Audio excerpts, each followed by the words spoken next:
Bapak harus Iya. paham, Al-Quran itu adalah perkataan Allah yang tidak bercampur dengan perkataan manusia. Hadis adalah perkataan Nabi dan perbuatan Nabi yang didengarkan, dilihat, dan juga disampaikan oleh sahabat, disampaikan kepada sahabat, dari sahabat kepada tabi'in, dari tabi'in dan kepada generasi setelahnya.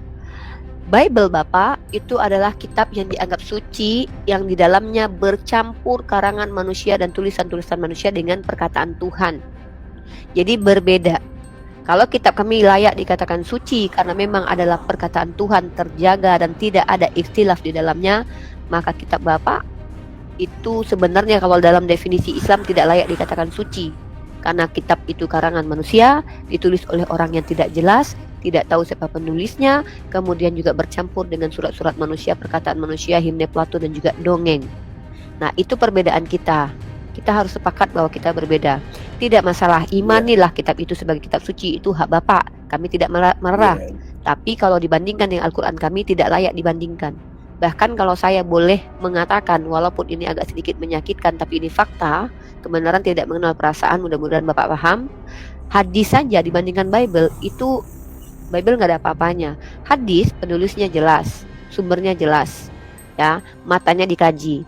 Bible sampai sekarang penulisnya pun orang Kristen juga tidak tahu siapa penulisnya. Diduga-duga kira-kira Matius, diduga kira-kira Lukas.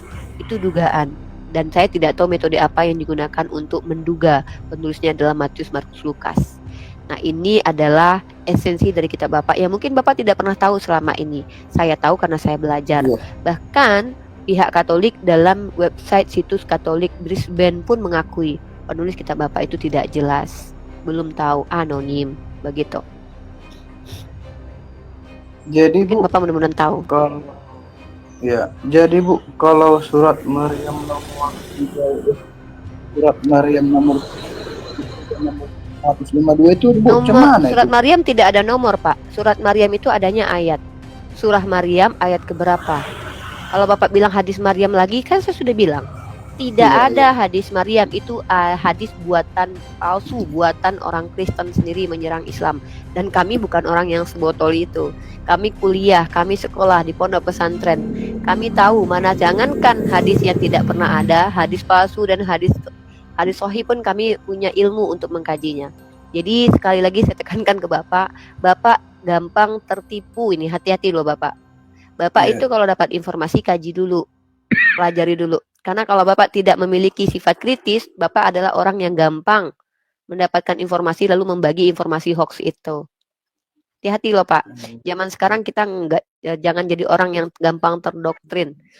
Ya, nanti tiba-tiba sama Bapak ada yang bilang, saya tuh loh nyembuhin orang sakit, menghidupkan orang mati. Bapak nggak mengkritisi, nanti Bapak percaya begitu aja. Kasihan loh Bapak. Ya, kalau umat Islam nggak boleh gitu. Apapun informasi yang kami terima itu kami selidiki. Siapa yang menyampaikannya, bagaimana akhlak orang yang menyampaikan, apakah dia pendusta, apakah orang yang tidak pernah berdusta, apakah orang yang betul bisa dipegang perkataannya, apakah dia kredibel. Kalau tidak kami buang Pak. Begitu juga dengan hadis. Para ulama kami turun-temurun telah mengkaji hadis.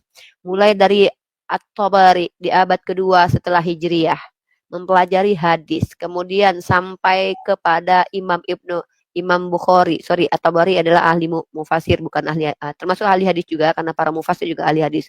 Maksudnya ulama-ulama besar kami itu mengkaji hadis, mereka mengomentari. Kemudian Imam Bukhari, kemudian Imam Muslim, mereka adalah orang yang belajar, ya.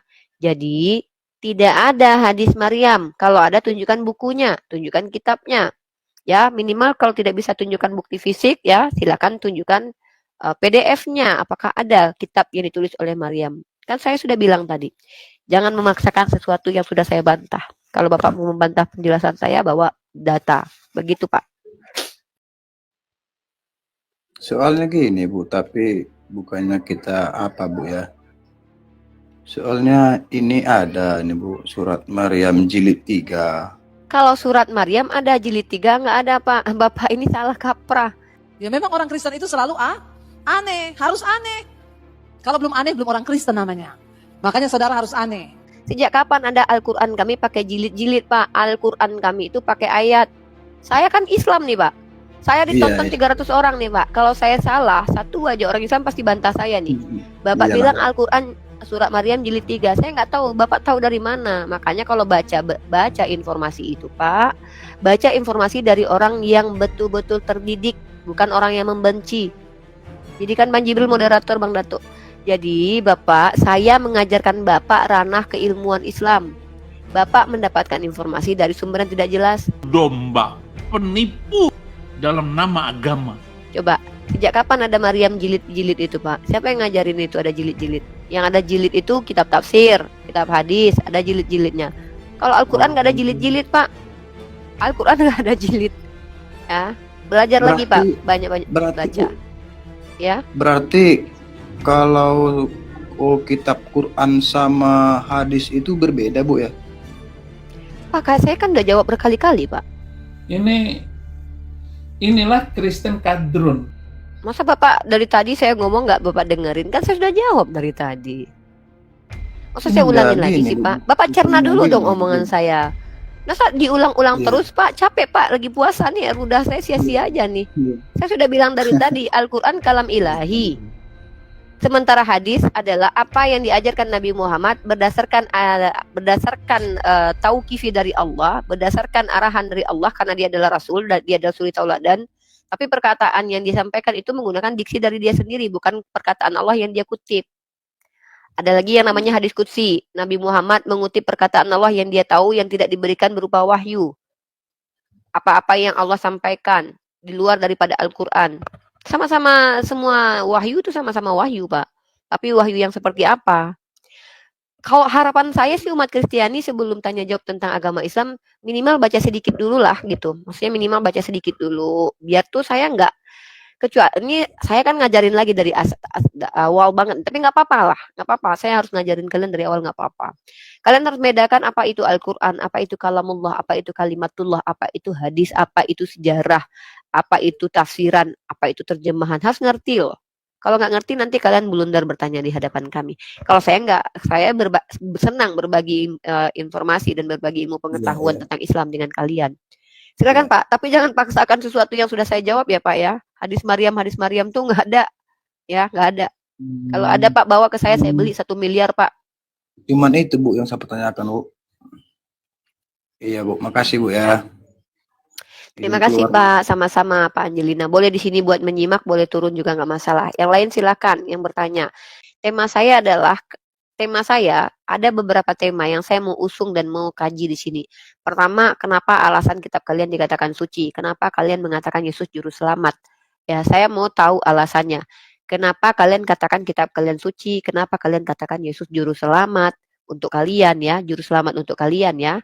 Dan kenapa kalian katakan agama kalian agama damai, agama yang kasih? Alasannya apa? Dan sebenarnya seperti apa sih ajaran iblis? Ya, itu yang mau kita bahas di sini. Nah, dan saya mau kalian di sini diskusi sama saya itu bukan orang-orang pintar yang saya harapkan, tapi orang-orang jujur. Kenapa? Tugas saya adalah meluruskan setiap pandangan yang keliru baik tentang ajaran Yesus ataupun tentang ajaran Nabi Muhammad. Apakah betul Kristen ini pengikut Yesus atau penentang ajaran Yesus? Mari kita buktikan. Dan saya bisa mengklaim bahwa kalau seandainya hanya mengaku Kristen itu adalah selamat, maka dipastikan seluruh umat Islam adalah orang Kristen. Karena memang kami lebih mengikuti Yesus daripada umat Kristen sendiri. Dan saya bisa membuktikan itu. Statement-statement saya ini bisa saya pertanggungjawabkan dengan pembuktian. Tugas teman-teman semua yang non-muslim adalah bertanya ke saya dan juga membantah saya. Namun kalau kalian tidak mampu membantah saya harap kalian jangan tantrum, jangan kejang, jangan menghujat. Kenapa? Ketika kalian menghujat agama saya di depan saya, maka itu hanya akan membuat kalian malu sekeluarga dan segereja. Kenapa? Saya akan buktikan contohnya. Ya, ini contohnya nih. Bukan saya yang akan malu, tapi kalian yang akan malu. Mungkin saya kasih satu contoh kalau kalian itu akan malu ketika kalian menghina agama saya. Contoh, tadi ada statement bahwa pondok pesantren itu adalah produk lagi bete. Oke, saya akan tunjukkan satu tempat di mana tempat itu memproduksi calon-calon predator LGBT. Ya, saya akan tunjukkan tempatnya. Dan ini mohon maaf datanya sangat banyak sekali dan mohon maaf kalau kalian ginjalnya ngilu kalau melihat ini ya. Makanya saya bilang, jangan pernah coba menghujat agama saya di depan saya. Kenapa? Karena itu hanya akan mempermalukan kalian. Kenapa? Saya capek harus buka data ini dan itu hanya akan mempermalukan kalian satu gereja. Perhatikan baik-baik. Ini data saya loh ya. Dan kalau perlu jangan saya buka nih, nanti kalian nggak bisa tidur. Kenapa? Di sini ini adalah kasus-kasus, deretan kasus biarawati, jadi budak SKS, skandal SKS, dan pentus bolan 3000 P nih. Komisi Perancis ada 3000 pedo, dan ini di gereja. Nah makanya saya katakan 200.000 anak dilecehkan pastor. Artinya 200.000 anak ini adalah tempat penghasil predator terkuat di muka bumi. Ya. Nah, jadi kalian jangan menyerang agama saya, karena saya akan menjamin kalian itu malu segereja dan sekeluarga gitu. Nanti nggak bisa tidur kalian tahu kenyataan. Kalian sih nggak pernah baca buku, nggak pernah baca artikel, nggak pernah baca berita. Jadi kalian pikir agama kalian tuh agama yang baik-baik saja gitu. Ya, sepanjang sejarah agama kalian itu memproduksi banyak sekali predator dan bahkan menjadi pelaku kejahatan di seluruh dunia sepanjang masa. Inkuisisi 600 tahun, kolonialisme itu karena doktrin yang diajarkan paus kalian. Hati-hati, fakta itu berpihak kepada kami, umat Islam. Penjajah bukan agama Islam. Nah, kalian tidak akan bisa tidur nanti kecuali memang kalian tidak mau tahu ya aib yang ada di dalam agama kalian. Mari kita kajian dulu sebelum ada teman-teman non-muslim yang bertanya. Teman-teman non-muslim itu banyak mendapatkan informasi hoax. Tapi informasi yang legalitasnya jelas mereka tolak, bahkan mereka tidak sentuh. Ya, kenapa banyak apologet kekristenan atau misionaris ataupun evangelis dari Kristen itu hanya mampu membawa hadis-hadis palsu? Karena memang tak terbantahkan, Al-Quran tak tersentuh. Karena memang Al-Quran adalah kalam ilahi terbukti, tidak memiliki kontradiksi dan ikhtilaf, dipahami oleh umat Islam, ya, dan juga memiliki kajian ilmu yang mendalam, yang tidak mudah untuk diotak-atik oleh orang di luar Islam. Perhatikan sepanjang sejarah berapa banyak orientalis atau orang-orang di luar Islam yang mengkaji Al-Quran, digelari sebagai orientalis. Berapa banyak? Tidak sedikit. Berapa banyak kemudian orang-orang Kristen yang mengkaji Al-Quran dan mengkritisinya. Nah, ini saya contoh satu lagi ya, Tari Virgo. Ini perempuan ya, ini minoritas yang tak tahu diri di kalangan mayoritas, tapi kita tidak akan lakukan apa-apa, hanya akan kita jawab. Mamat di dalam liang kubur ya. Sorry Tari. Nabi Muhammad SAW itu, jasadnya itu dilindungi oleh Allah, saya punya dalilnya ya. Bahwa nabi-nabi kami itu tidak seperti Tuhanmu yang masuk ke lubang 3 hari lalu dituhankan. Maaf ya, mungkin agak sedikit menyedihkan ya. Saya lebih baik punya nabi yang sudah meninggal daripada Tuhan yang pernah meninggal. Karena saya takut Tuhan yang pernah meninggal bakalan meninggal lagi nanti. Saya bingung nanti berdoa sama siapa kalau dia pas lagi meninggal. Ya, Tari ya. Kalau nabi meninggal nggak apa-apa, dia kan nabi, dia kan manusia, bukan Tuhan. Gitu. Nah, saya akan tunjukkan kepada kalian yang tidak tahu bagaimana Allah memperlakukan nabinya. Jasad para nabi diharamkan dimakan tanah. Nah, itu kami dapat informasi itu. Ya. Nanti kalau saya tanya balik, jasadnya mama Tuhanmu, jasadnya murid-murid Tuhanmu itu hancur atau tidak? Dijamin nggak sama Tuhanmu? Nah, nanti sedih, sulit kawan. Kan ku bilang, kalau ku tanya balik, nanti sekeluarga kau malu. Bukan cuma sekeluarga loh, segereja kalian malu nanti. Pendetamu marah samamu nanti. Ngapain kau kayak gitu Tari? Gara-gara kau mengomentari agama Siripa, malu kita sekeluarga, segereja. Terbongkar ternyata mama Tuhan kita nggak tahu keberadaannya kayak mana. Malu kita, masa mama Tuhan kita nggak dibawa sama anaknya? Sedih kita. Seolah-olah Tuhan kita anak durhaka. Ngeri kawan. Belum lagi murid-muridnya Yesus hancur lebur di dunia aja udah hancur babak belur, apalagi di dalam kubur, ya kan? Nih, saya tunjukkan kepada kalian bahwa jasad Nabi dalam Sunan Nasa'i nomor 1357. Saya kasih kalian data ya.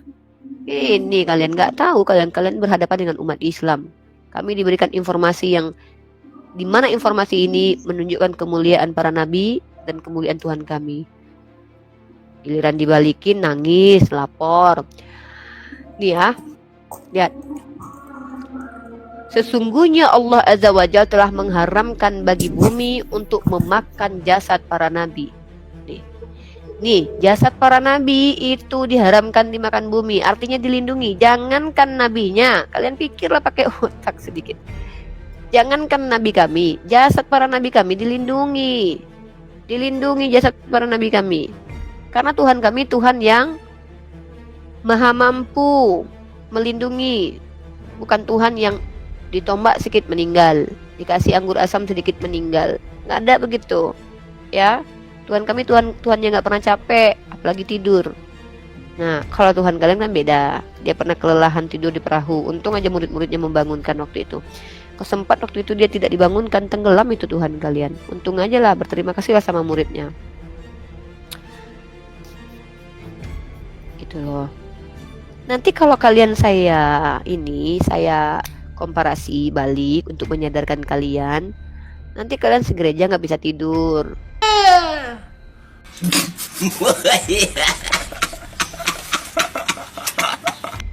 Silakan. Ada yang mau ditanyakan atau ada yang mau disampaikan?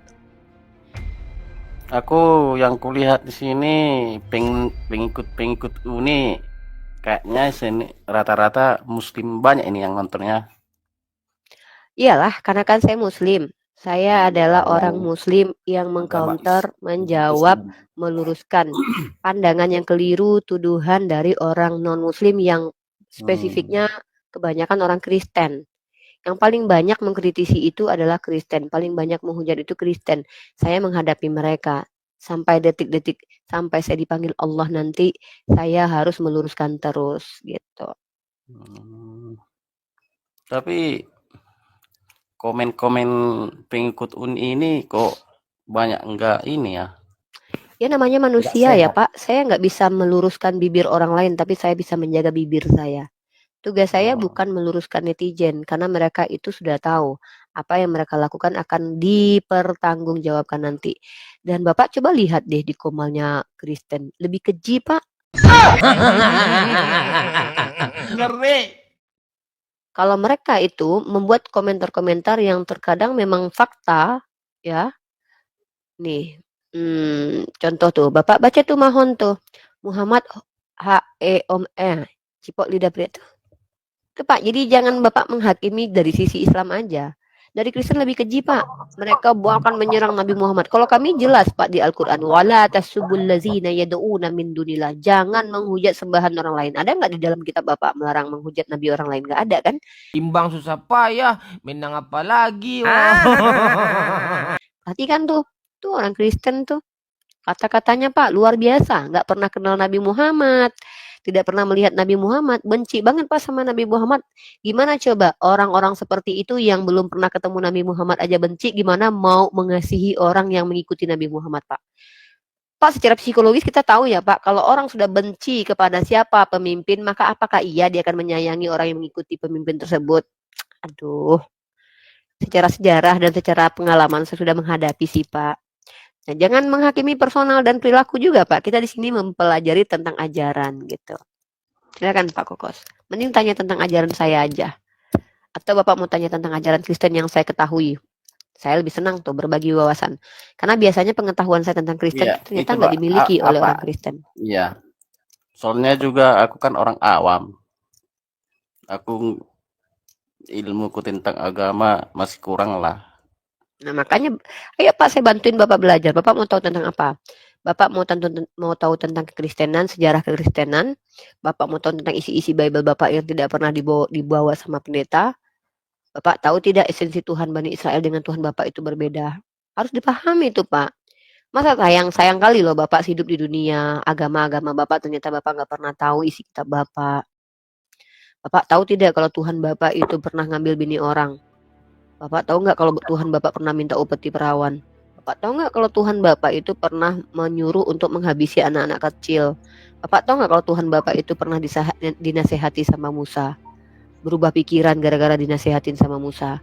Kan nggak tahu. Kalau kalian nggak tahu hal seperti itu, ya Coba kalian... mana ada buktinya? Oke, yang mana dulu nih satu-satu? Ngambil bini orang yang dinasehati Musa. Oke, yang ngambil bini orang ya. Berantem sama Yakub juga ada loh Tuhan Bapak. Yang mengambil bini orang Bapak buka di 2 Samuel pasal 12 nomor 7 dan 8. Saya kan Bapak buka dan Bapak baca. Nanti Bapak kasih tahu ke saya siapa yang ngambil bini orang di situ. Bapak kan ada Bible ya. Memang agak menyakitkan kalau Uni Rifa itu bicara, karena Uni Rifa itu seorang yang suka baca Bible. Ketika membawa data-data yang perlu ditanya, orang Kristen semuanya marah. Kenapa ya? Karena memang ini nggak pernah dibawa sama pendeta. Gitu. Bapak baca 2 Samuel, dan Bapak nanti saya tunjukin kalau Yesus itu dari sperma, bukan dari Roh Kudus ya. Enak loh sama saya loh, jadi tahu apa-apa yang tidak pernah kalian pelajari di Bible itu loh. 2 Samuel pasal 12 nomor 7 dan 8 Bapak. Mungkin orang Kristen semua rata-rata terguncang ya pertama sekali, tapi ketika baca Bible nggak bisa membantah loh, memang ada ternyata. Nah, karena ada akhirnya saya yang dihujat. Dasar Rifa mulutnya kayak iblis. Lah, saya kan cuma ngasih tahu. Salahkah saya ketika saya rajin membaca Bible? 2 Samuel pasal 12 nomor 7. Saya bacakan ya Pak Kokos. Kemudian berkatalah Nathan kepada Daud, engkaulah orang itu. Beginilah firman Tuhan Allah Israel. 2 Samuel, Akulah yang 2 Samuel berapa ini? pasal 12 nomor 7 dan 8. 2 Samuel ya. Buat orang Kristen lainnya boleh naik ke atas diskusi sama saya, nggak usah kejang tantrum lah. 2 Ngapain? Samuel ayat Pasal 12 Bapak nomor 7 dan 8. nomor Lucy 7. dibaca baik-baik loh Lucy. Kamu Kristen ya Lucy ya? Lucy, kamu baca baik-baik. Di situ Tuhanmu ya itu mengambil bini orang, memberikannya bini orang itu kepada nabi. Jadi kalau kamu bilang ajaran poligami nggak ada di Kristen, ada. Justru Tuhan sendiri yang mengizinkan orang poligami ada dalam kitab kalian. Bahkan cara loh, Lucy kok ngarang, baca dulu Lucy baru tuduh saya ngarang. Ini orang Kristen jangan gitu. Jangan ketika dikasih data nggak dibaca langsung nuduh orang ngarang. Buktikan dulu. Baca dulu baik-baik sayang. Ya udah Lucy naik dulu lah. Saya undang Lucy ke sini.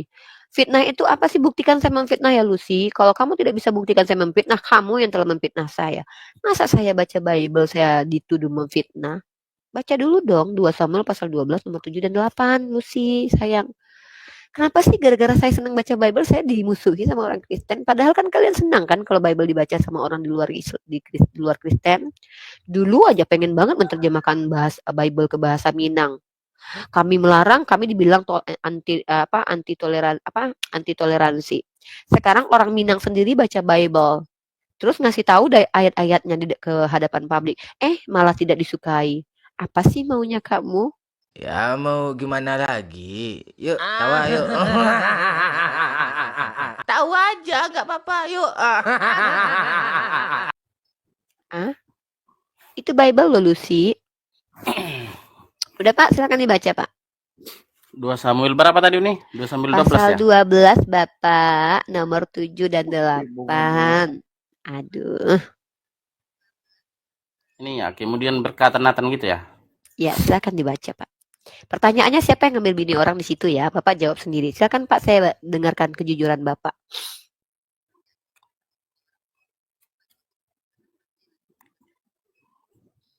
Baca quote aja nggak apa-apa Pak, biar kita semua mendengarkan firman Tuhan yang mulia itu kan. Firman Tuhan itu harus dibacakan berkali-kali harusnya. Itu kan firman Tuhan. Harusnya bangga. Begini, nomor ayat 12. 7 dan 8 ini ya. Iya, baca dulu. Kemudian berkatalah Nathan kepada Daud, engkaulah orang itu, beginilah firman Tuhan Allah Israel. Akulah yang menyuruh engkau menjadi raja atas Israel, dan akulah melepaskan engkau dari tangan Saul. Telah kuberikan isi rumah tuanmu kepadamu dan istri-istri tuanmu ke dalam pangkuanmu. Aku telah memberikan kepadamu kaum Israel dan Yehuda. Dan seandainya itu belum cukup, tentu Nah, pertanyaannya Pak, itu kan Nathan yang ngomong untuk memperingati si Daud ini. ya, Nathan menyampaikan firman Tuhan bukan? Iya. Terus yang mengatakan akulah yang telah memberikan istri-istri tuanmu itu Nathan atau Tuhan? Aku di situ. Ya Nathan lah kan di sini. Oh berarti kan itu firman Nathan. Bukan firman Nathan Tuhan berarti. memperingatkan Daud. Berarti itu bukan firman Tuhan ya. Berarti kitab ini pembohong ya. Di situ dikatakan firman Tuhan. Beginilah firman Tuhan. Oh, ternyata ini bukan firman Tuhan. Oh, nggak apa-apa. Saya belajar sama Bapak nih. Biar saya ikut nih. Nathan kan bilang itu firman Tuhan. Ternyata itu bukan firman Tuhan. Perkataan Nathan sendiri. Nathan yang ngambil bini orang dikasih ke Daud. Waduh. Firman Nathan dong berarti. Enggak, maksudnya itu loh, biar Maksudnya gimana coba? biar si Daud enggak mengambil bini orang. Pertanyaannya Dia bukan Nathan, itu, Pak. Pertanyaannya dia- bukan kenapa si memperingatkan Nathan. si Daud supaya Bukan itu tidak pertanyaannya, mengambil bini orang Pak. gitu loh. Melawak United nih udah kelihatan goblok ya kan. Pak, bukan itu pertanyaannya. Pertanyaannya yang ngambil bini orang siapa? Si Daud. Oke, saya bacakan kembali ya. Beginilah firman Tuhan, bahwasanya malapetaka akan kutimpakan ke atasmu yang datang dari kaum keluargamu. Aku akan mengambil istri-istrimu di depan matamu, memberikannya kepada orang. Ini yang selanjutnya nih. Ini Tuhan lagi yang berfirman. Udah 78, sorry. Kemudian berkatalah Nathan kepada Daud, engkaulah orang itu. Beginilah firman Tuhan. Ya. Allah Israel, (2). Iya. Akulah yang mengurapi engkau menjadi raja atas Israel, dan akulah yang melepaskan engkau dari tangan Saul. Telah kuberikan isi rumah tuanmu kepadamu dan istri-istri tuanmu. Aku di situ siapa, Pak? Huruf besar loh, Pak, setahu saya tuh. Aku. Nathan. Host, Iya, si Nathan. Oh, berarti ini firman Nathan, teman-teman. Teman-teman, perhatikan ya, menurut Pak Kokos, ini bukan firman Tuhan. Coret dong firman Tuhannya tuh. Bohong ini berarti. Itu firman Nathan, teman-teman. Si Nathan yang berfirman. Ternyata di situ Tuhannya adalah Nathan. Begitu. Gara-gara Mimi Peri, Dedemit dibully. Begitu ya, Pak ya? Firman Tuhan melalui si Nathan. Terus dia mengatakan, akulah yang telah menjadikan engkau, melepaskan engkau dari tangan Saul, telah kuberikan isi rumah tuanmu dan istri-istri tuanmu ke pangkuanmu. Aku di situ siapa, Pak? Aku kan si Nathan bawa firman Tuhan nih, berarti kan perkataan Tuhan yang dia bawa. Maka aku itu siapa, Pak? Merujuk kepada siapa?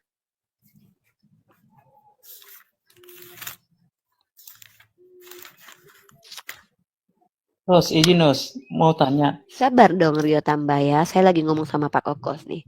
Iya, Emang oke. agak sulit sih Pak ya, karena secara naluriah nggak mungkin Tuhan ngambil bini orang. Memang saya juga, makanya saya nggak percaya kitab Bapak ini sebagai firman Tuhan. Masa Tuhan ngambil bini orang? Yang bener aja, poligami lah gitu. Kan nggak mungkin gitu. Makanya Pak, kami percaya kepada Nabi Muhammad yang mengatakan ini kitab sudah bercampur dengan catatan karangan manusia yang memfitnah para nabi, Pak. Jangankan memfitnah para nabi, Pak. Orang Yahudi itu gemar menghabisi nyawanya para nabi loh, Pak. Apalagi memfitnah, Pak. Menghabisi nyawa mereka aja mereka mampu, apalagi cuma memfitnah doang. Makanya saya bilang ini kitab yang penuh dengan fitnah terhadap para nabi. Jadi Masa Daud difitnah ngambil Itu- diberikan Tuhan bini orang? kalau Uni bilang fitnah gitu kan, artinya nggak asli lagi lah. Banyak yang di Oh, jelas. Jelas banyak yang palsu, ada yang palsu, Pak. Dan itu bukan kata saya. Ada dongengnya di situ, ada kata-kata manusia yang tidak jelas siapa, dan bahkan ada ayat sisipan. Saya bisa buktikan. Nah, tapi kita bahas dulu Pak, 2 Samuel pasal 12 nomor 78 ini. Saya mau kejujuran Bapak, bukan kepintaran Bapak. Buat apa Bapak pintar tapi nggak jujur? Mending Bapak nggak ngerti apa-apa, lebih baik jujur. Saya ulangi sekali lagi terakhir, memang agak sulit menjawab ini dengan jujur ya. Siapakah yang mengambil istri orang di situ Pak? Ku itu merujuk kepada siapa? si Daud. Oh, berarti yang berfirman Daud sekarang. Melawak United nih udah kelihatan goblok ya kan. Telah ku yang berkata kepada Daud si Nathan membawa firman Tuhan yang mengatakan bahwa aku telah memberikan padamu. Ternyata si Daud. Dia yang mana yang betul nih Pak? Aku pusing nih. Ini Bapak baca dia. Pak, emang agak berat ya Pak. Gini loh nih. Ya jelaskan nanti, tapi sebelumnya kita baca dulu. Saya nggak suka merubah firman Tuhan Pak. Iya, Kata dalam Tapi- menghargai firman orang. Nah, iya, Uni. begini, bentar dulu Pak. Enggak, Beginilah dengar dulu. firman Tuhan. Allah, bentar Ya. dulu. Ini kita lagi baca firman Tuhan nih. Maksudnya Uni, Beginilah firman Tuhan. biar lebih Tunggu dulu, jelas Pak. Uni. Dibaca dulu mulai Iya. dari ayat 1 Uni. Jangan ngambil Oh, yang saya tahu. Pak, saya jangankan membaca Pak satu perikop saat dalam kitab Samuel ini saya baca dan saya tahu ini Nathan memperingatkan Daud, Pak. Nathan di sini memperingatkan Daud tapi disuruh Tuhan. Dia memperingatkan Daud karena dia membawa firman Tuhan. Ya, nah di sini dikatakan sama Nathan, kecuali Bapak bilang Nathan penipu di sini, bahwa Nathan itu tidak membawa firman Tuhan, tapi membawa firmannya sendiri. Tapi si Nathan mengklaim bahwa itu firman Tuhan, nggak apa-apa. Beginilah firman Tuhan. Ini kan beginilah firman Tuhan. Allah Israel titik 2. Nah, apa firmannya? Akulah yang mengurapi engkau. Ini aku di sini siapa, Pak? Halo. Nathan atau Tuhan? Ya mungkin Yang lain diam dulu. Tuhan atau Nathan ini, Pak, yang aku besar ini, Pak? Nathan. Berarti si Nathan berbohong ya. Dia bilang firman Tuhan padahal firman dia ya. Nggak apa-apa, saya nih orang Islam ini asik loh, Pak. Bapak mau jawab apa, kita mah terima-terima aja. Kita mah terima-terima aja gitu loh, nggak masalah. Itu firman siapa? Atau jangan-jangan firman iblis mau bilang begitu. Makanya ada Marsion, Pak. Marsionisme. Itu adalah aliran. Bentar dulu lah, Vika. Saya lagi ngobrol sama Kokos. Jangan kayak gitu. Diizinkan di Komal Islam malah semena-mena. Jangan kayak penjajah. Kita lagi asik ngobrol sama Bang Kokos, kamu motong-motong. Nanti kamu kan dapat giliran. Tapi Umi lah, Mas. Nggak boleh gitu. Nah, kita mau jelaskan. Kenapa begitu? Ya itu kan belum saya izinkan. Kalian bilang dulu sama Kokos, izin Kokos, saya jelasin dong gitu. Makanya Kenapa begini, sih saya aja yang Kalau Umi jelaskan bicara sama terus, kita Kokos. kapan bicaranya? Loh, Kapan Anda kan bertanya? tamu di sini. Anda kan tamu. Masa Anda diberikan hak suka-suka di sini? Ya, Tamu tapi itu kalau mau hargai yang cerita punya. sampai 2-3 Ya turun jam, lah. Ya kalau nggak suka habis. turun dong. Ya turun lah, saya sama Kokos lagi ngobrol kok, gangguin orang lagi ngobrol sama Kokos kamu. Si Kokosnya Ya, asik-asik aja. Victa, kamu minta Umi. izin dulu sama Kokos, hargai si Kokos dong, seolah-olah kamu menganggap Kokos ini Iya. nggak tahu apa-apa. Merendahkan saudara Makanya Kristen sendiri loh di sini. Saya mau minta izin sama Kokos dulu. Pak Kokos, Ya, ya. ya susah mau berdebat sama orang yang nggak ngerti. Jadi turun Ini aja, orang malah turun aja. sosokan, orang lagi ngomong sama Kokos malah menghasut si Kokos supaya kabur dari sini, mempermalukan Kristen kamu ini. Kupikir kamu mau membantu Kokos menjawab. Ya memang orang Kristen itu selalu aneh, harus aneh. Kalau belum aneh, belum orang Kristen namanya. Makanya saudara harus aneh. Kenapa? Kamu malu ya si Kokos diskusi sama saya? Aneh kamu ini, orang lagi, nih ceritanya kayak gini nih, kita lagi di rumah saya nih, si Kokos lagi bertamu ke rumah saya lagi ngobrol sama dia, ngobrolin orang lain, lah kau entah siapa-siapa, kau yang marah, aneh. Saya lagi ngobrol sama Kokos, Kokosnya aja nggak masalah. Giliran saya bertanya baik-baik dibilang pemutar balik fakta. Emang kalian tuh emang sama ke orang Farisi ya? Yesus yang menyampaikan kabar benar ditombak. Kalian lah tuh. Giliran saya bertanya sesuatu yang jelas di kitab kalian, terus kalian nggak mampu menjawab, dibilang saya memutarbalikkan fakta.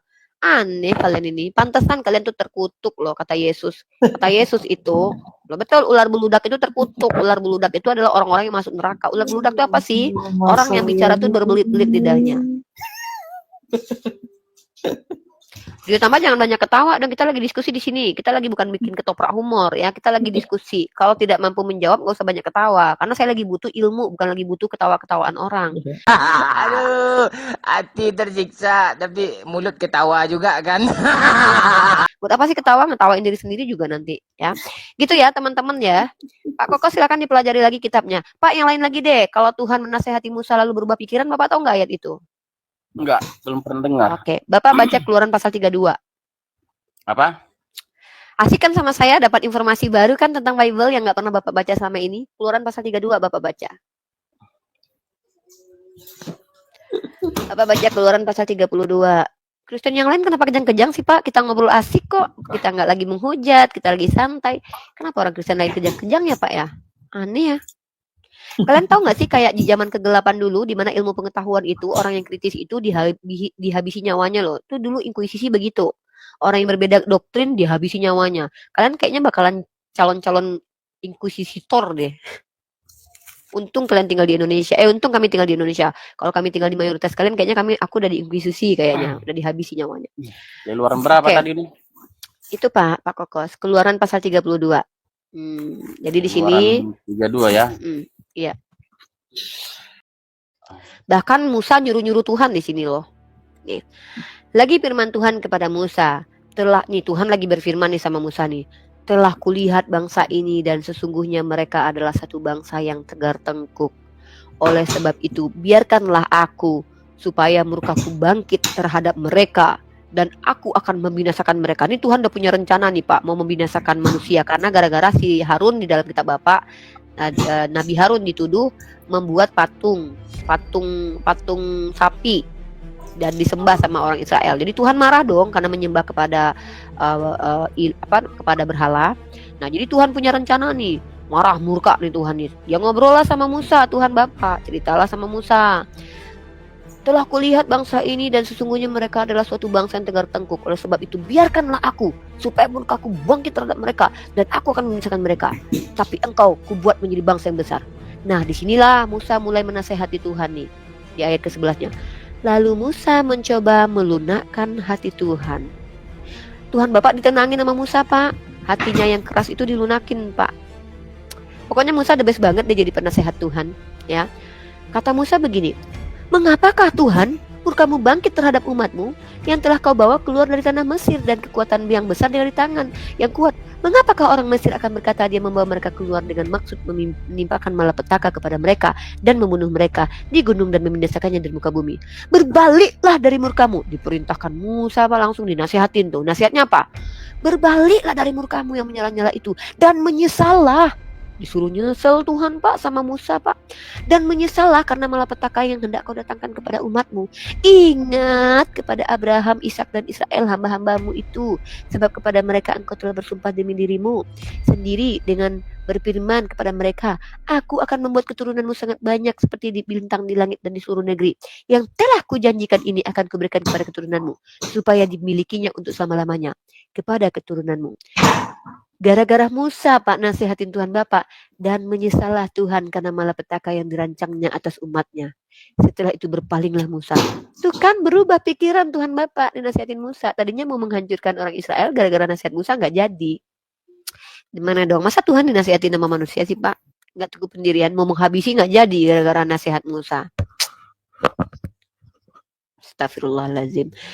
Tapi kalau Bapak ditanyakan ayat ini kepada orang Islam akan mampu menjawab jawaban tanpa merendahkan Tuhan. Kenapa? Karena cerita semisal ini kami juga miliki, tapi dengan cara yang berbeda, seperti yang disampaikan oleh malaikat Jibril kepada Nabi Muhammad, bahwa rata-rata Nabi itu bukan menasehati, tapi memohon kepada Tuhan. Tapi diksi yang dituliskan dalam kitab Bapak itu terlihat seperti Musa menasehati Tuhan Bapak. Na'udzubillahi min dzalik.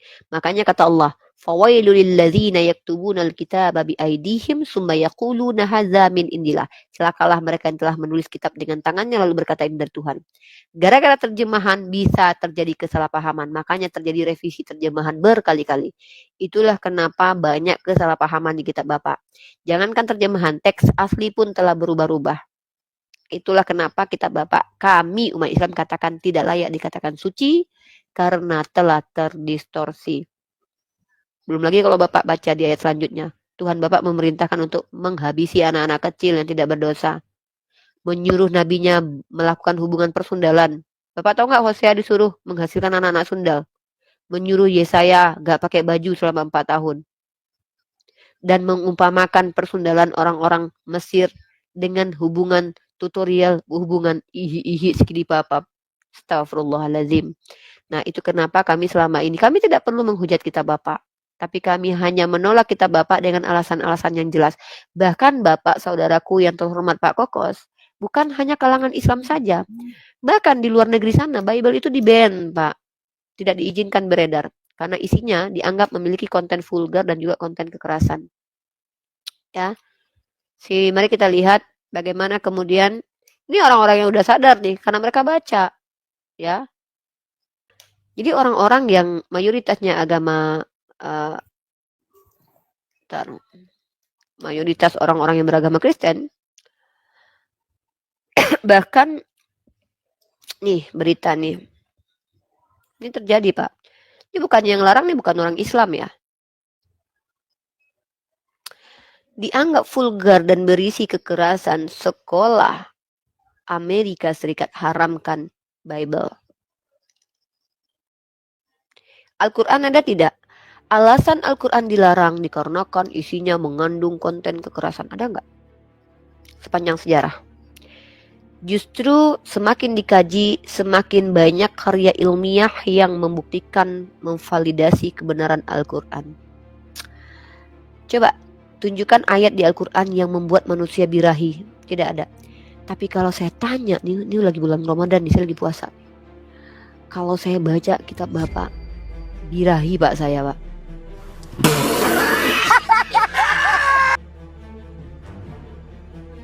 Birahi saya. Gimana nggak birahi coba? Kok Di jadi situ birahi? dikabarkan Pak, ada kelamin pria sebesar punya keledai, pancaran maninya kayak kuda. Coba aja Bapak bacakan ke istri Bapak. Yeskiel 23 nomor 22. Nomor 20. Lala baby, astagfirullah lagi puasa ya Pak. Nah. Gitu Pak, itulah kenapa kami umat Islam ini tidak menerima kitab Bapak. Bukan kami merendahkan kalian, tidak. Tapi kami tidak terima Al-Quran itu disandingkan dengan Bible. Itu seperti merendahkan Al-Quran sendiri. Al-Quran adalah kalam Allah yang tidak bercampur, ya. Sementara kitab Bapak bercampur perkataan manusia, ya. Gitu. Mungkin begitu Pak Kokus. Mohon maaf kalau hal ini menyakitkan Bapak, tapi saya hanya menyampaikan apa yang telah saya pelajari. Mungkin Bapak kecewa, marah kepada saya, menganggap saya adalah orang yang menyerang agama Kan aku Bapak. marah. Soalnya yang nulis Al-Quran pertama pun saya nggak tahu kan. Yang menulis Al-Quran pertama kali tahu saya Pak. nggak tahu. Kalau yang menulis Alkitab yang pertama sekali memang Bible pertama sekali memang nggak ada yang tahu. Ridho di mute dulu ya Pak Ridho. Tapi kalau yang menuliskan Al-Quran pertama kali ada Pak, namanya kami kenal. Karena Rasulullah SAW itu punya penulis wahyu. Waktu Nabi Muhammad hidup, dia sudah memilih beberapa orang jadi penulis wahyu. Nama salah satu yang masyhur adalah Zaid bin Sabit. Yang kedua Ibnu Mas'ud, Sayyidina Ali bin Abi Thalib. Nah, mereka penulis wahyu. Bahkan kami punya Pak manual skrip di abad pertama Hijriyah setelah uji karbon. Manual skrip di San'a contohnya. Gitu. Mungkin begitu Bapak.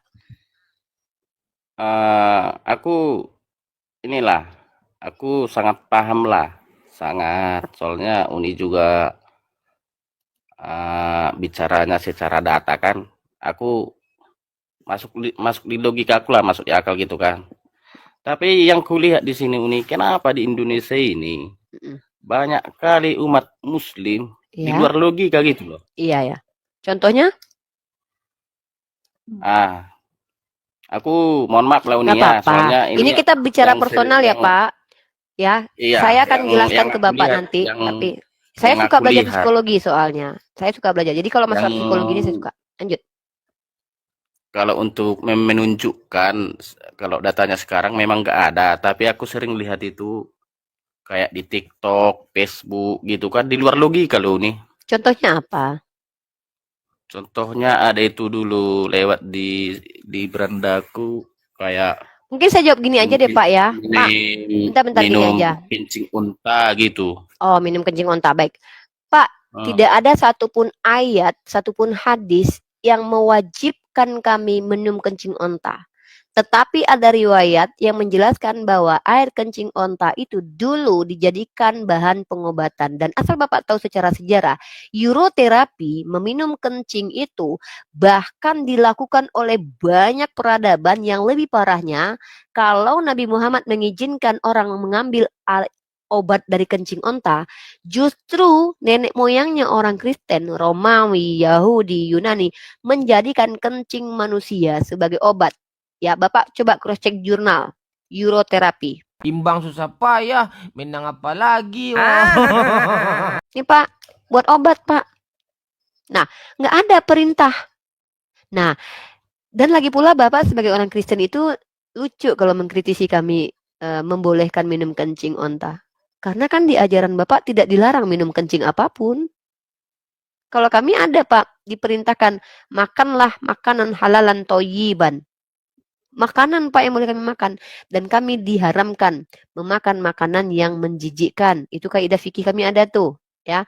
Nah, lalu segala sesuatu yang tidak dilarang artinya boleh.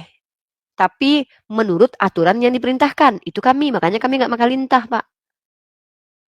Nah, kami ada aturan Pak masalah makan memakan. Kami penting.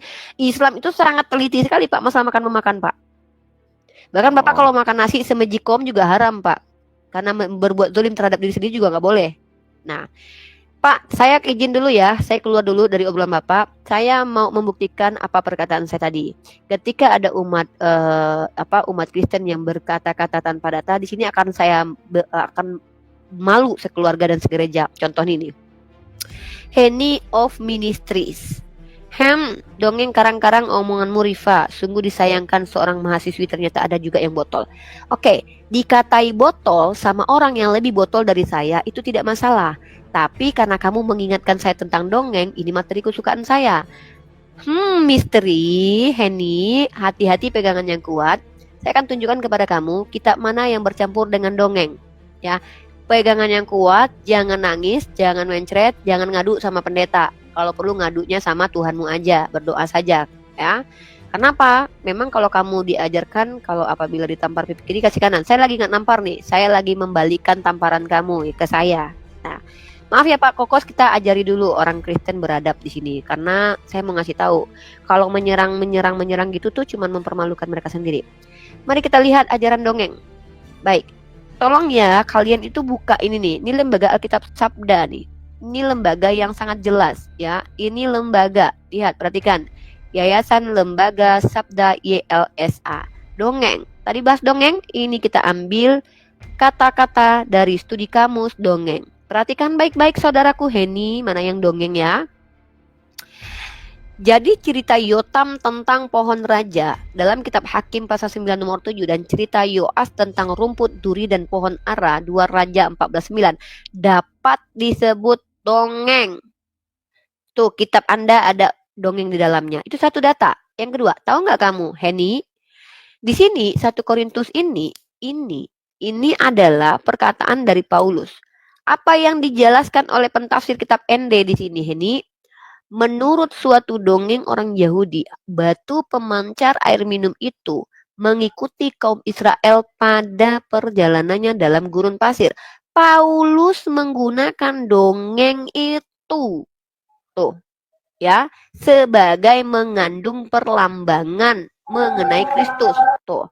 Ini sama orang Yahudi nih, kalian berhadapan sama orang Yahudi, kalian bilang kitabnya Yahudi penuh dengan dongeng tuh. Padahal si Timotius mengajarkan, tetapi jauhilah tahayul dan dongeng. Tapi Paulus justru mengajarkan dongeng. Yang konon katanya merujuk kepada katanya dongeng menurut orang Yahudi. Nah, jadi kalau kalian bilang Al-Quran dongeng, justru saya bisa buktikan. Kalian sendiri skolarnya mengakui Paulus mengajarkan dongeng. Kan saya sudah bilang, saya di sini menjawab agama saya. Ketika kalian melemparkan lemparan tak berdasar, segereja kalian malu. Jangan ngadu sama pendeta kalian nanti. Ngadu sama Tuhan kalian kalau perlu. Kenapa? Saya ini adalah tipikal orang yang akan menunjukkan ketika orang nuduh-nuduh, saya balikin. Kok nuduh gue? Lu yang kayak gitu. Kenapa? Supaya sadar kalian. Nah, begitu. Sekarang Pak Kokos. Di sini ada orang Yahudi nih Pak Kokos. Bapak Kokos boleh nanya sama orang Yahudi tentang kitab mereka. Kenapa? Karena kitab Bapak Kokos itu adalah kitab orang Yahudi yang diterjemahkan sama orang-orang yang mengaku ahli dalam bahasa Ibrani. Makanya wajar kalau banyak tertulis seolah-olah diksinya sangat-sangat contoh. Tuhan berantem sama Yakub. Kalau orang Yahudi bisa menjelaskan itu karena dia punya penjelasannya. Saran saya, Bapak kalau tentang kitabnya orang Yahudi tanya nih Bapak Billy nih. Gimana nih penjelasannya? Bener nggak Tuhan saya begini, Tuhan begitu? Nah, jadi enak. Shalom Bang Billy. Nih Bang Billy nih, Pak Kokos nih. Dia kaget lihat terjemahan. Gimana? Dia mungkin Bang Billy bisa mengajarkan bagaimana cara memahami kitab suci yang sudah diterjemahkan yang tidak memuat teks asli yang sudah diselewengkan, disimpangkan, diterjemahkan secara brutal oleh orang-orang Kristen untuk mendukung doktrin mereka. Mungkin Bang Billy mau membantu Pak Kokos mungkin. Iya, kalau kita tahu terjemahan Kristen itu yang paling terkenal adalah Septuaginta ya. Septuaginta itu yang diminta sebenarnya itu diminta oleh Raja Ptolemy Raja Alexandria di Mesir itu ya. Atas desakan dan permintaan dialah akhirnya terpaksa dibuat ya oleh 72 rabi-rabi. Hanya menghasilkan 5 kitab Musa, tidak ada kitab Yesaya, Mazmur nggak ada. Nah, 2 abad setelahnya baru dikerjakan oleh otoritas gereja, bapak-bapak gereja, dan itu semua ya, yang paling tertua lah misalnya kan terjemahan Yunani itu Sinaiticus itu nggak ada kejadian 1 sampai 20 nggak ada. Dia mulai langsung dari 21, artinya nggak ada kisah penciptaan gitu. Terus di Kejadian 2 ayat 2 versi Yunani Tuhan berhenti pada hari menyelesaikan pekerjaannya pada hari ke-6, padahal di Alkitab yang biasa ya itu hari ke-7. Hari ke-7. Dia hari ke-6.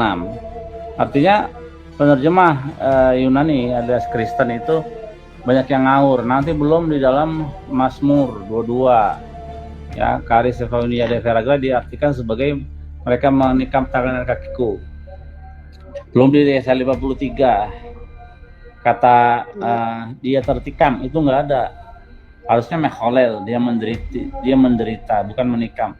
Jadi semua terjemahan yang salah diterjemah itu adalah sengaja untuk mendukung konsep Tritunggal, ya, konsep Kristen yang bisa menggambarkan Yesus di dalam kitab Perjanjian Lama begitu. Kayak Yesaya 63 ayat 9 tuh, ketara banget perbedaannya antara kitab yang dikumpulkan oleh keluarga Mesoret dengan Septuaginta yang. Tapi aku nanya satu hal deh, Bang Billy, emang orang-orang Yahudi tahu nggak sih siapa rabi-rabi, nama-nama rabi-rabi yang menerjemahkan di zaman Raja Ptolemy itu sehingga betul-betul dianggap sebagai rabi, legitimasi bahwa dia rabi itu ada nggak orang Yahudi? Tahu nggak? Ada informasinya nggak sih kalian? Ada di dalam Talmud ada itu informasi. Oh, ada penjelasannya. Tapi pendeta nggak ada yang tahu loh. Aku justru malah pengen tahu. Kenapa aku pengen tahu? Karena gini, kan kita kalau seandainya menerjemahkan kitab suci nih Bang Billy, kan harus ada kredibilitasnya. Apakah dia betul-betul kredibel? Apakah dia betul-betul ngerti bahasa Ibrani? Terus dia juga paham bahasa Yunani sehingga padanan katanya itu benar sesuai gitu loh Bang Bill. Nah, kalau orang Yahudi sendiri menganggap Septuaginta itu apa? Masih dianggap kitab suci? Septuaginta itu tidak pernah dipakai di dalam mengajar ataupun di dalam ibadah ya, nggak pernah dipakai. Kedudukannya gimana dong? Ya karena waktu itu dipakai, karena waktu itu diterjemahan itu atas desakan ya, paksaan raja Yunani di Alexandria Mesir. Mesir. Ptolemy. Kalau enggak, namanya raja, kalau enggak bahaya. Iya, gitu. dihabisi. Jadi itu paksaan.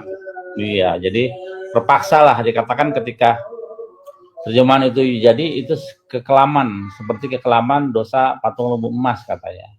Gitu. Jadi harusnya tidak diterjemahkan dalam bahasa Yunani gitu. Tapi ini tahu Bang Billy, kan karena aku nih Bang Billy tahu kalau aku ini kan kritis banget ya.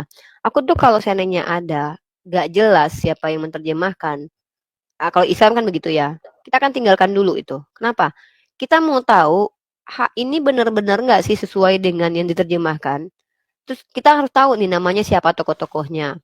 Terus tokoh-tokohnya itu benar-benar kredibel. Karena kan nggak semua. Contoh nih, tidak semua orang Yahudi itu lurus. Contoh, ada yang menyembah kepada Baal, Molok, bahkan ada yang menyimpang. Artinya kita bukan berarti karena dia Yahudi kasih informasi lalu kita terima, enggak. Tapi bahkan ulama-ulama kami, ya kayak Imam Al-Qurtubi, Imam Ibnu Katsir, bahkan menerima informasi dari orang-orang Yahudi. Karena kan mereka adalah orang-orang yang pemilik kitab yang disebut dengan ahli kitab. Tapi tidak semua informasi itu nanti dikomentari lagi nih. Artinya ada sisi ilmiah di situ. Apakah dia adalah orang yang jujur? Apakah dia ahli kitab yang betul-betul ahli kitab? Apakah dia adalah orang Yahudi yang bagaimana-bagaimana? Tapi kalau dia kayak, sorry nih, kayak Paulus misalnya Yahudi tuh. Tapi dia kan sudah terbukti tidak kredibel tuh. Dia pernah berbohong. Karena kalau berbohong itu kan pilihan, bukan kemampuan. Setiap orang kan punya kemampuan untuk berbohong. Tapi pilihan. Jadi secara akademis, orang yang pernah berbohong sekali, itu sulit untuk diterima lagi perkataan dia gitu. Nah, jadi Bang Billy sendiri tuh ya, Septuaginta itu di matanya orang Yahudi kan tidak dipakai. Tapi ada nggak dikaji secara ilmiah sama orang Yahudi sendiri? dikaji secara ilmiah. Kan banyak tuh Terjemahannya, perbedaan-perbedaannya ya, dengan teks mesorah tuh. terjemahannya kalau kita bandingkan dengan, nggak usah lah Dead Sea Scroll ya. Kejadian 2 ayat 2 lah Dead Sea Scroll. Antara Dead Sea Scroll, dia kan paling tua ya. Antara Dead Sea Scroll, Septuaginta sama Masoret itu sama ya, yang Septuaginta itu beda sendiri bahwa Tuhan itu selesai dari penciptanya hari ke-7. Nah, Septuaginta malah beda. ya Septuaginta Oh, aku sendiri yang punya hari datanya ke-6. tahu. Aku punya datanya tahu itu. Iya, Aku punya data itu. Septuaginta sendiri yang hari ke-6. Nah, itu yang kemarin di ruangnya si siapa namanya itu, si Boy. Song kita pernah bahas. Ini aku kasih Septuaginta data hari nih. iya, coba pakai data coba. Septuaginta ya. Kejadian 2 ayat 2. Empatnya Dead Sea Scroll, teks Mesora, Septuaginta tuh dikumpulin sama Akhi Kamarudin tuh. Setelah dikumpulin sama Akhi Kamarudin, habis itu dibahas tuh. Ada beberapa perbedaan. Contohnya kayak Bible LXX versus MT. Teks Mesora tuh. Ya nih, kita Iya. coba uji nih. Ya. Enggak kan, kalau pengagum Septuaginta kan menganggap bahwa yang tertua itu yang paling benar. Nah, mereka kena tuh sama Masoret, sama Dead Sea Scroll. Iya, aku udah pernah pelajari itu. Yang tentang hari penciptaan kan? Iya. Teks Mesora Penciptaan pada hari ke-7. juga ada ya. aku juga punya data Torah Samaritan. Itu kan Kejadian pasal 2 nomor 2 kan Bang Billy. Nah, ini nih dari Mechon Mamre ORG ini. Ini kalau nggak salah tuh ini kalau nggak salah teks Mesora. Ini teks Septuaginta. Aduh, ini di atas ini nih. Di atas ini kita lihat panduannya. Nih. Teks Mesora dari www.missionmembre.org, teks Mesoret ya. Torah Septuaginta dari ecmars.com xxc index, Torah Gulungan Laut Mati dari http://desenglisbible.com, Torah Samaria dari stepbible.org. Nah, jadi ini perbandingannya nih, yang di atas Torah teks Mesora, di bawah Septuaginta, antara nanti scrollnya di bawah. Paling bawah banget itu Septuaginta teks Mesora, teks Samaritan nih. Ya, berarti ini kan teks Mesorah nih. And the seventh day God finished his work. Oke, ini ya Bang Bill ya. Nah, ini Septuaginta nih. And God finished on the sixth day. Nah, terus kalau kita lihat DSS, Dead Sea Scroll, itu on the seventh day God finished his work. Wah, dialek aku kayak English begitu. Nah, di sini Samaritan ikut and on the sixth day God. Nah, jadi teks Samaritan sama Septuaginta tuh sama Bang Bill. Tapi teks Dead Sea Scroll dengan teks Mesora itu sama. Jadi dua ini beda, dua ini sama, ini sama. Dua-dua. Maksudnya teks Mesora sama dengan Dead Sea Scroll. Dead Sea Scroll itu sama sama Torah Mesora. Kalau Septuaginta sama dengan teks Samaritan. Like that.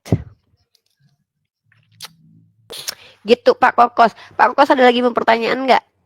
Jadi gini Pak Kokos ya, kenapa terjadi penyesatan? Ada metode aku ya nih, metode dari hasil belajar aku nih. Penyesatan itu terjadi pertama karena serampangan menerjemahkan kitab berbahasa lain. Ya, itu berbahaya. Kalau yang menerjemahkan adalah orang yang mengerti gramatikal, orang yang paham dengan bahasa yang terjemahkan, itu tidak mungkin ada penyesatan. Makanya, kalau kita lihat, Yahudi itu punya tradisi namanya adalah Talmud. Dia punya namanya Targum. Dia punya namanya tuh Misnah. Apa itu Misnah? Ketika mereka dapat kitab suci, mereka tuh punya penafsiran tuh supaya nggak gagal memahami. Nah, Islam juga begitu. Islam itu punya namanya tafsir. Kenapa? Kata-kata asli kalau diterjemahkan sama orang yang tidak profesional atau diterjemahkan lagi kemudian itu bisa berbahaya. Satu narasi saja itu bisa berbahaya. Contoh yang dilakukan Paulus nih. Paulus saja nggak menerjemahkan loh, tapi ngutip loh. Jangan kan menerjemah nih, ngutip aja tuh salah-salah, tau nggak sih? Contoh nih. Coba Galatia pasal 3 nomor 10 tuh. Itu betul-betul dirubah sama Paulus kitab perjanjian lama tuh. Nih ya, makanya bahaya. Di Islam itu tradisi hafalan itu sangat kental. Karena kalau dihafal tuh susah untuk dirubah. Makanya para penghafal hadis itu ada, para penghafal Al-Quran itu ada. Nah, orang Yahudi juga memiliki penghafal, tradisi menghafal ada. Kalau Kristen kan nggak ada. Nah, jadi nih coba Pak Kokos nih, perhatikan nih Pak Kokos. Ya, perhatikan nih Pak Kokos. Ini kan Paulus nih yang nulis nih. Paulus mengutip loh, nggak menerjemahkan loh ya. Ngutip aja salah loh, apalagi menerjemahkan.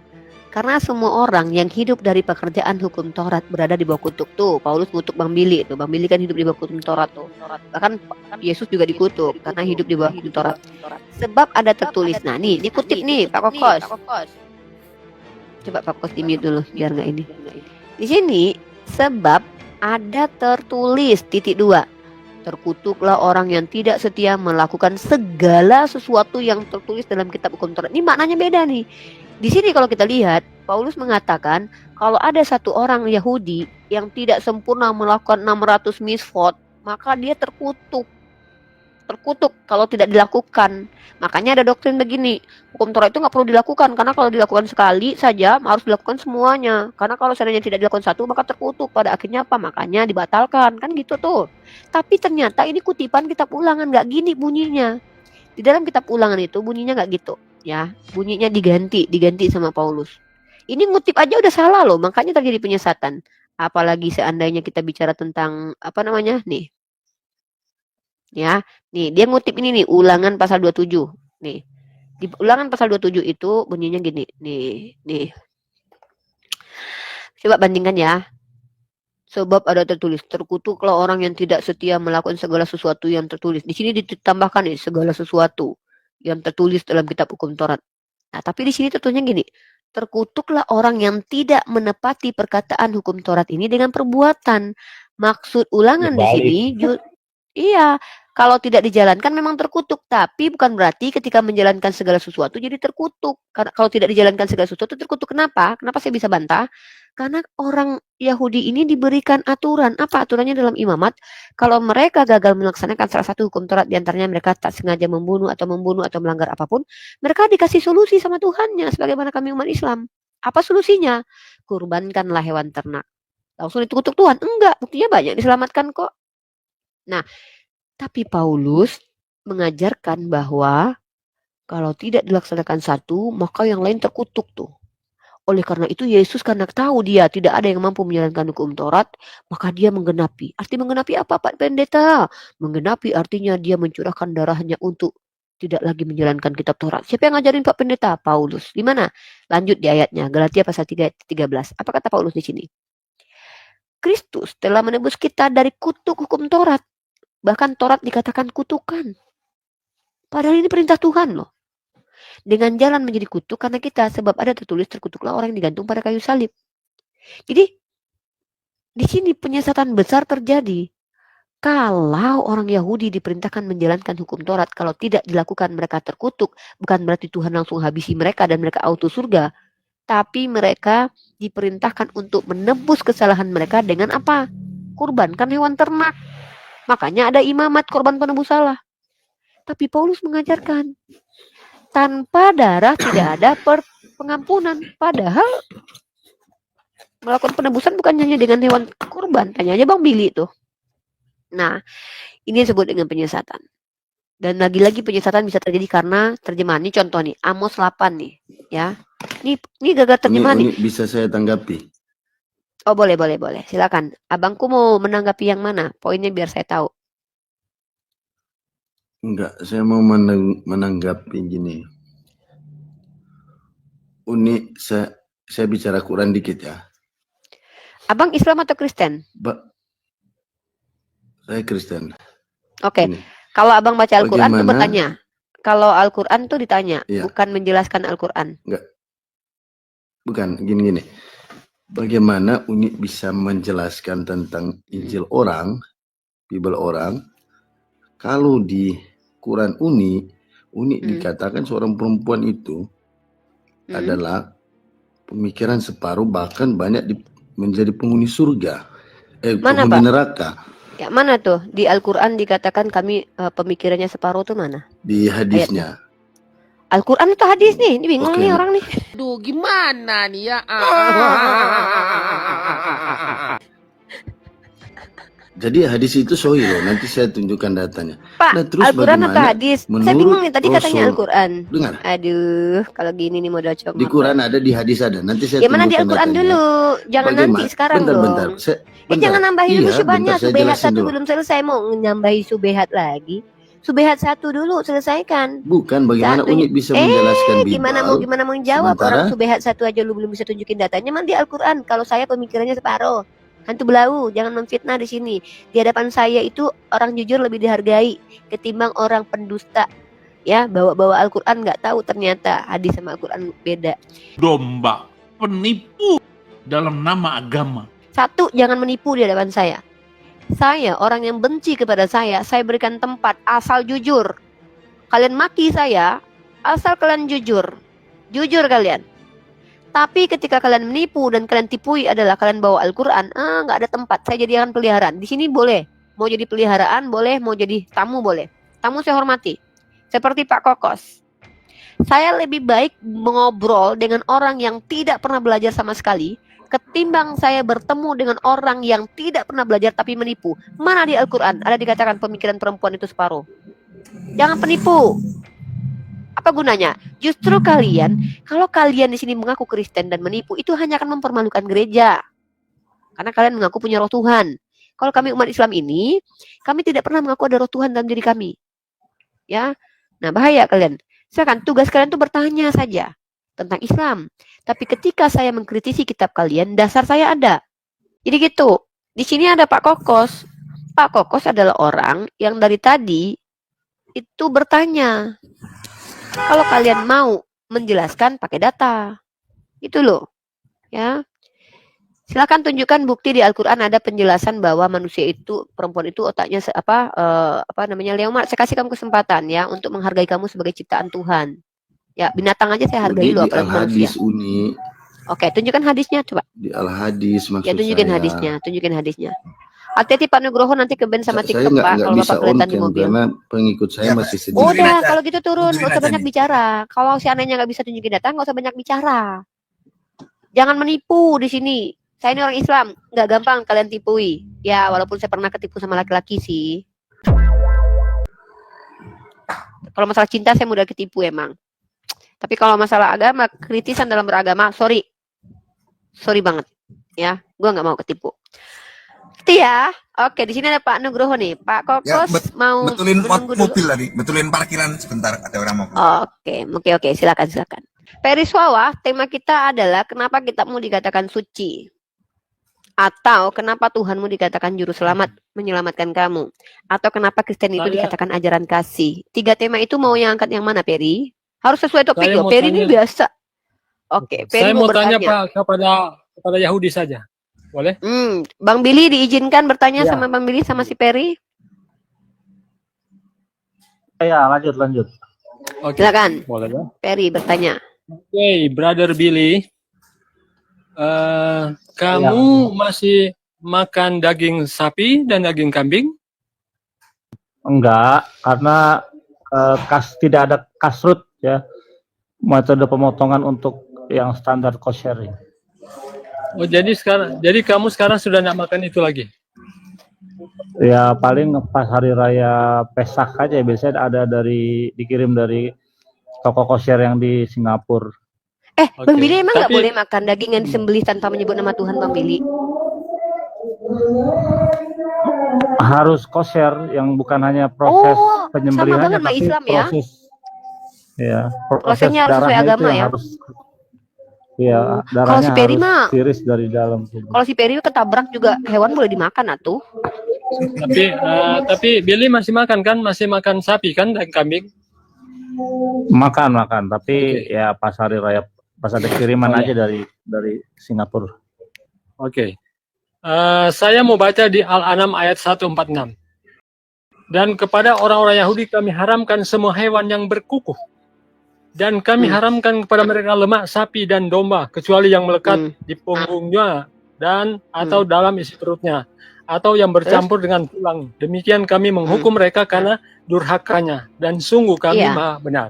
Jadi kamu sudah tidak makan apa berarti ya, kambing dan sapi, karena sudah diharamkan loh. Al-An'am ayat 146. Itu kan dan Al-Quran, kepada orang bukan kitabnya Bang Billy. Semua hewan. Ya betul ya. Tapi kamu masih makan. Ini Dengar sudah dulu, diharamkan. dengar dulu, saya jawab nih. Ferry, Al-Quran itu menjelaskan tentang Bani Israel perspektif Islam. Bang Billy adalah orang Yahudi perspektif kitab dia. Lu mau ngadu domba kita nggak mempan. Gua udah belajar juga sama dia. Ya memang orang Kristen itu selalu aneh, harus aneh. Kalau belum aneh, belum orang Kristen namanya. Makanya saudara harus aneh.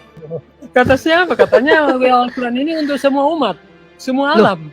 Tapi ternyata kenapa cuma khusus? Ya Bang Billy nggak terima Al-Quran. Lu sakit Oh, ya jiwa udah, lu. oke, Jangan oke. Bang Billy itu menolak Oke, Al-Quran, jadi- bahkan menolak oke, Bible jadi- lu. Jadi Kecuali dia terima Bang Billy nggak Al-Quran. percaya ayat ini ya. Oke. Lah, Yang dia kedua percaya Billy. Al-An'am lah. Lucu. Oke. Oke, dia nggak Bang percaya. Billy ini Sekarang saya kitabnya baca. tanah. Iya. Oke. Kenapa Karena dia dia sakit kitabnya jiwa? tanah. Iya, Yang berikut tanah Billy. kitabnya. Ya. Ali Imran ayat 93. Lah, lu Semua nanya Bang makanan Billy. itu halal. Bentar, Hantu saya belau. saya Lu, tanya Billy. lu nanya nggak layak. Lu nanya kepada orang Yahudi Al-Quran, mereka nggak terima Al-Quran. Lu nanya ke gue. Aku Lu nggak jangan tahu kurang ajar. Al-Quran. Ini kan Jadi haram Lu dan nanya halal. Al-Quran ke gue.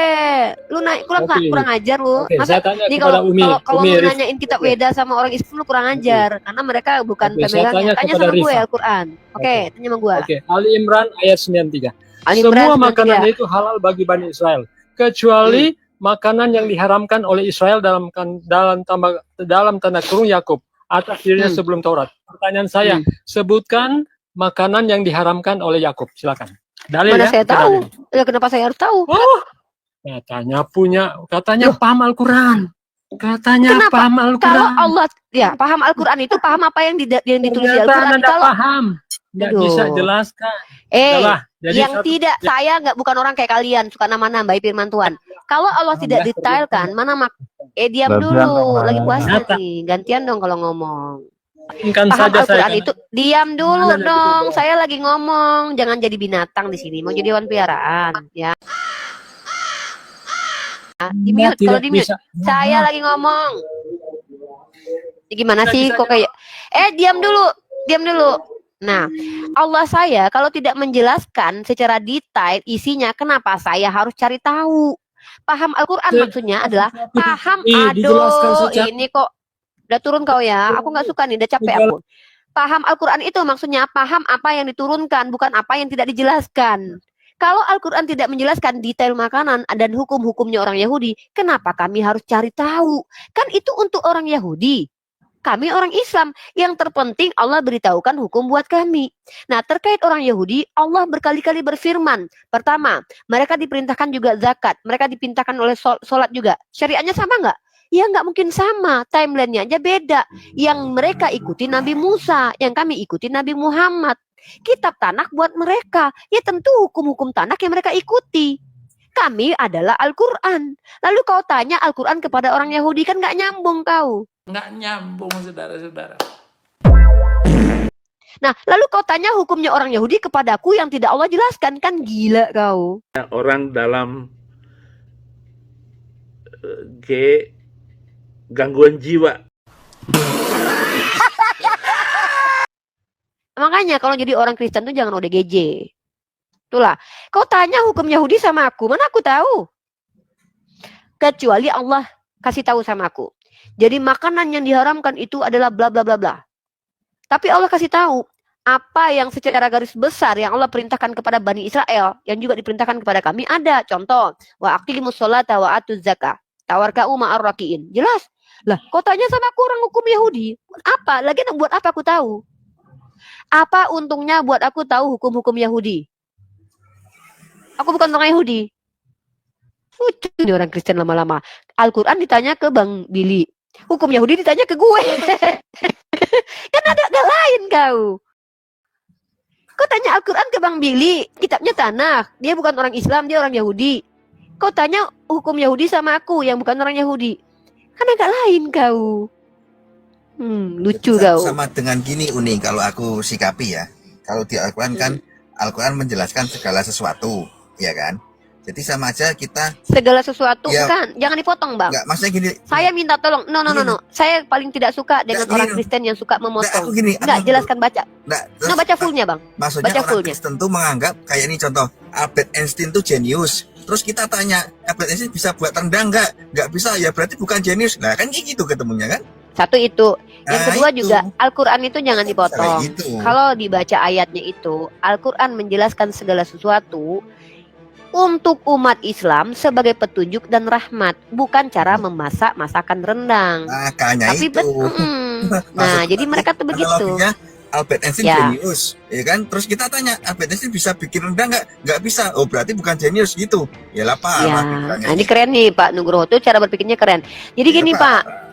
Pak si Ferry Sawa itu, Bapak kalau lihat di YouTube dari tahun 2 tahun 3 tahun lalu, dari dulu tuh memang metode diskusinya itu memang sorry ya aku bilangnya tuh kayak sumber daya manusia yang sangat rendah gitu. Gara-gara Mimi Peri, Dedemit dibully. Pertama tidak mengizinkan orang lain bicara di komen orang lain, di komen sendiri tuh. Kalau dia di koma sendiri dia kayak motong-motong nggak apa-apa lah kan, itu komal dia. Tapi yang tidak masuk akalnya tuh dia masuk ke komal Islam, diizinkan bertanya tentang Islam. Ketika kita jelaskan dia yang motong, dia yang membantah, tapi membantah nggak pakai data, tapi dengan ketidaktahuan dia. Contoh kan nggak masuk akal tadi. Orang Yahudi adalah orang Yahudi, bukan orang Islam. Orang Islam bukan Yahudi. Jadi kalau mau tanya hukum-hukum Yahudi ya sama Yahudi. Kalau mau tanya Al-Quran sama orang Islam. Nah gitu.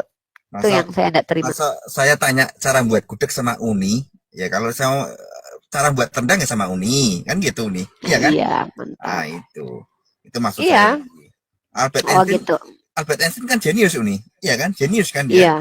Kita tanya dia Tapi bikin coba rendang, tanya. bikin rendang nggak bisa, ayam pop nggak bisa. Terus kita langsung simpul, Albert Einstein tuh nggak jenius tuh, masuk bikin rendang nggak bisa, bikin ayam pop nggak bisa, ya nggak mungkin pikiran kayak gitulah. Tapi Bapak tahu nggak secara psikologis kenapa pertanyaan seperti itu muncul dari teman-teman Bapak yang Kristen? Secara psikologis kita belajar nih. Nggak tahu nih, kenapa tuh? Salam kenal Uninya mana? Oh Uni hilang. Iya, Uninya mana? Tahu, kayaknya mungkin ke banner kali akunnya. Iya Uni. Uni, saya mau bertanya Uni. Ya, sabar. Boleh, silahkan. Bentar, sabar. Iya, silakan. Ya, terima kasih Uni. Saya mau bertanya. Di sini saya mau diskusi secara Belum bertanya sebentar, sabar dulu ya. Jadi gini, saya sampaikan dulu nih, secara psikologi kita bisa menganalisa kenapa muncul pertanyaan-pertanyaan yang secara akademik itu pertanyaan yang gagal ya, kalau di dalam ruang akademik atau di ruang perkuliahan gitu. Pertanyaan-pertanyaan seperti itu pertanyaan yang logical fallacy. Kenapa? Ini mohon maaf nih, karena mungkin saja teman-teman Kristen berpikir bahwa tidak bisa menjawab itu adalah bukti kebenaran. Padahal tidak seperti itu. Yang tidak benar itu adalah ketika klaim tidak bisa dibuktikan. Nah, itu baru yang tidak benar. Klaim tidak bisa dibuktikan. Contoh, saya adalah istri Yesus misalnya. Saya tidak bisa buktikan, itu dusta. Tapi kalau seandainya klaim sesuai dengan klaim, baru itu benar. Contoh, Allah laisa kamitslihi syai'un. Artinya Allah itu tidak semisal dengan apapun. Nah, jadi klaim itu harus dibuktikan. Bukan berarti tidak bisa menjawab. Dan tidak semua pertanyaan itu yes or no jawabannya. Bahkan diam pun adalah jawaban. Nah, adabnya orang Islam itu tidak akan mau menambah-nambahi apa yang tidak tertulis.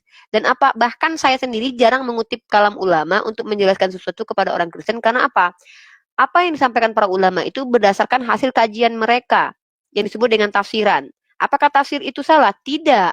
Tetapi khawatirnya konsepsi dari para ulama disalahpahami secara konsep para ulama dipahami secara salah oleh orang-orang di luar Islam. Karena mohon maaf, kalau kita sedang belajar by proses, sebelum kita belajar teorema Pitagoras, kalian harus mengerti dulu mana X, mana Y, mana A, mana B, mana kuadrat, mana angka 2 biasa. Karena apa? Ketika kalian sudah bertanya teorema Pitagoras masuk ke substansi isi, tapi kalian belum paham dasar, maka itu hanya akan menyulitkan diskusi kita. Dan saya selalu memberikan parameter kepada yang mau diskusi dengan saya itu, satu, data. Yang kedua, pastikan kalian mengerti dengan apa yang kalian omongkan. Sehingga saya tidak lagi mengajarkan kalian bahasa Indonesia. Saya tidak mau capek mengajarkan kalian apa, oh nggak salah, itu salah, itu salah. Menyatakan dan bertanya aja terkadang nggak mengerti teman-teman gitu.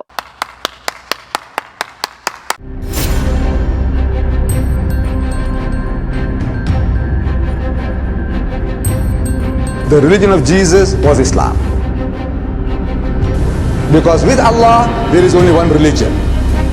He says, Inna dina indallahi al-Islam.